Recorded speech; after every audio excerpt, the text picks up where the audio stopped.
Tintin সিরিজের সবচেয়ে iconic one sided love story কোনটা বলো তো? বিয়াঙ্কা কাস্তাফিওর আর ক্যাপ্টেন হ্যাডক। কাস্তাফিওর হ্যাডককে নিয়ে লিটারালি অবসেসড। যখনই দেখা হয় দৌড়ে এসে জড়িয়ে ধরেন।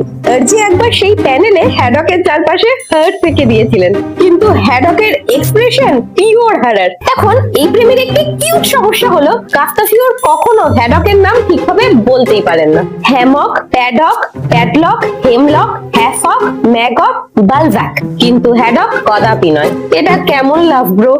আর হ্যাডক তিনি কাস্তাফিওরকে দেখলেই পালাতে চান। দ্য কাস্তাফিওর এমেরাল্ড বইতে কাস্তাফিওর আসছেন শুনে পালানোর চেষ্টা করলেন, কিন্তু সিঁড়ি থেকে পড়ে পা ভাঙলেন। পুরো বই হুইল চেয়ারে বসে কাস্তাফিওরের ভালোবাসা সহ্য করতে হলো। আর কাস্তাফিওর জেলে গেলেও তার ভাইবস কমে না। টিনটিন এন্ড দ্য পিকারোসে জেলের রক্ষীরা ঠিকমতো পাস্তা রান্না করেনি, কাস্তাফিওর সেই পাস্তা সরাসরি রক্ষীর মাথায় ছুঁড়ে দিলেন। এই ওম্যান আক্ষরিক অর্থেই আনহিঞ্জ ইন দ্য বেস্ট ওয়ে।